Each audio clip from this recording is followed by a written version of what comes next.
Okay, whenever Pinhead Mark, icon and pic popped up on my cell phone, it would be a total crapshoot. A joyous, total crapshoot. The call could and has, throughout our history, include any of the following.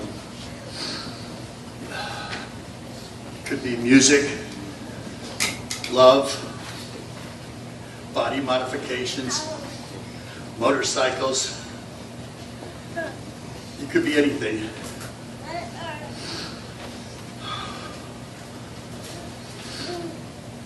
It might be everyday musings of everyday life that we just had to make fun of together. Advice that went both ways. Sometimes it was a request, which were always fun and not the annoying kind that most people request. Tile art and body jewelry, future dreams that were always in the here and now for him. And just recently, a request to hang out with Rucci for a day. Our very recent adventure began with him opening the door in his underwear, apologizing for not being ready. I assured him it was okay, and while all his tattoos were hanging out, let me take a pic.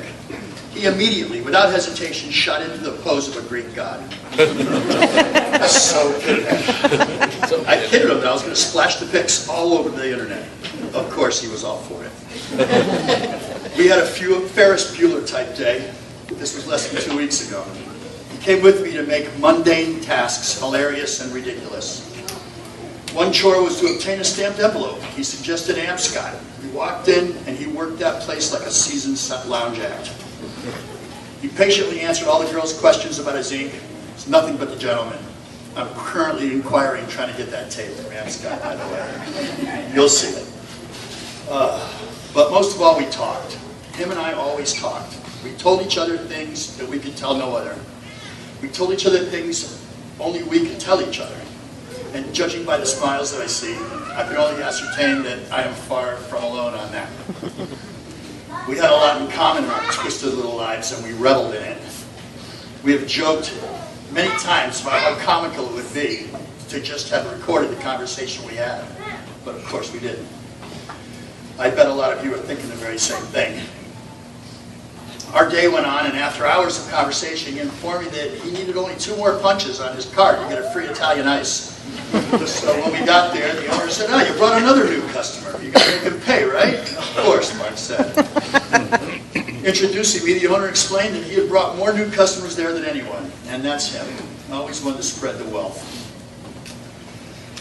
And he was a keeper of secrets. Everyone's secrets. I'll bet he has heard a secret from nearly everybody in this room, and it was safe with him. You see, that was Pinhead Mark. He was so receptive to your problems, all the while putting his on the back burner. Yeah, he was easy to talk to, and his advice sounded like it was coming from a grandfather sometimes, for he was wise beyond all his years. But of course, he was excellent at gleaning advice for himself. 9 days ago, he asked me how much math tutors could make. You see, not only did he break records in math while attending school, he managed to tutor this old fart in algebra so I could pass my nitrox mixed gas advanced scuba course. And thanks to him, I aced the test after 30 years of not using algebra. And he did it while munching on a cheesesteak, never missing a bite. Less than 2 weeks ago, he helped explain algebra to my 10-year-old neighbor. With his way of explaining it, she picked it right up and she aced her test. She was so looking forward to meeting that tattooed guy who helped her on the phone. And here's a little girl that's so sad that hadn't even met Pinhead, yet he touched her life. He suggested I teach her chess, as she is so smart, and we are doing that right now in her honor, in his honor. But he was above all kind. People wrote how at ease he put them, whether getting inked or getting pierced or having a personal crisis. This is because of the way he was raised. His family, his aunts, uncles, brother, sisters, folks, have been like my surrogate family here in Fort Lauderdale since the mid-70s. Most of my family is on the west coast of Florida, and I actually like his family better. He grew up like Bud and Chip on that show Flipper, surrounded by love of family and all things nature. Being a lover of animals and children was such a natural thing for him, just a lover of life. I remember when he was 16 or so, I was over on one of my many tile projects at the Lichtenberg home, and his mom asked me if she should be concerned that he had painted his room weird and started burning incense all the time. I assured her that he was fine, and they would, you know, like they say, you know you're getting old when your kids have better weed than you. Loosely speaking of myself for that one. I read all the terrific things that people wrote through tears. I've managed to try to be so strong through this, but I finally lost it reading them. But I digress. His whimsical take on the world, coupled with his ensuing antics, was like watching Robin Williams on an interview, ironically enough. His loyalty was unmatched. Someone mentioned his laugh. It was like music. His humor was out there, and in that sense, we were kindred spirits. Someone mentioned his motorcycle. We rode together, and his demeanor changed to a knight upon a steed when his knees were in the breeze. His dream was to travel the country on a Harley. He once told me when he was sitting on my bike. Someone mentioned how easy he made it to get a piercing. He had a bedside manner most doctors could take a lesson from. The holes he punched in me will stay forever. The things he gave me, I will keep forever. Some of the words he said to me are now gospel. The things he taught me about life, he didn't even realize he was teaching, are now lifelong lessons. Someone mentioned on Facebook they couldn't imagine a world without Pinhead Mark. To that I say amen, sister. That is an understatement. Some people wander in and out of your life, and he left, well, a mark. An indelible gouge that cannot be buffed out, cannot be easily forgotten. I see written that he touched so many people in so many ways. Having hearing or reading this should know that this is so true.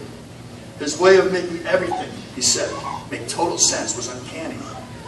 2 Fridays ago, he was telling me that the first time him and I had had an adult conversation when I was bartending his aunt's wedding. He asked a million questions on mixology and did actually attend bartending school, passing with his certification, yet another feather in his cap. When he first started piercing, he was trying to build up his portfolio. He explained some of the different ones and the proper names. He listed the ones he hadn't done or had photos of, and was anxious to complete his album.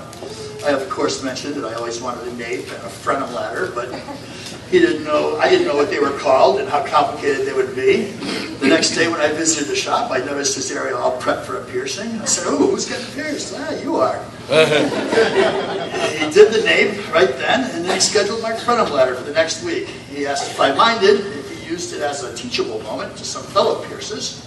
I assured him it was no problem. He then proceeded to drag about 7 people in there to watch as he punched holes in my junk. As I appreciated his art, he appreciated mine. He chatted me up to Eddie from Tattoo Blues to commission a koi fish mosaic, which I'm told looks beautiful on Google Earth. He was such a part of the success of that piece. And finally, I must mention this, his sense of humor. There are many facets to his humor, and I think he adjusted it to your personal sickness level. Many years ago, when he first got out of high school, he worked for me. We were tiling a beautiful fountain in Delray. While listening to the radio, I introduced him to a twisted little game we used to call Dead Guy. He may have turned some of you onto this game. Whenever you hear a deceased band member or a singer that has passed away, we would see who could shout out Dead Guy or Dead Chick first. The loser had to buy the first round of after-work drinks. Not only did he catch on right away, he kicked ass, pointing out that, oh, that makes my OT last year, or some obscure reference I had no idea. He took the ball and ran on that game. And he just recently got me with Robin Williams, texting simply, "Dead Guy." I didn't even know he had died. I would turn on the news and there it was. But I managed to get him back with Joan Rivers. He actually got my daughter and our friend Tommy, who have been playing this game for 10 years. Sick, I love it. Okay. Well, I trimmed this down, even though pinheadsmom.com told me not to. Although I guess I'll just have to leave you with this. Although the pain seems like it'll never end, it doesn't. But I promise it'll get easier to handle and deal with in time. Also remember, as much as you loved Pinhead Mark, his love and memory will live on in each one of us that are in here today. And hey, Pinhead, not to be disrespectful, but dead guy.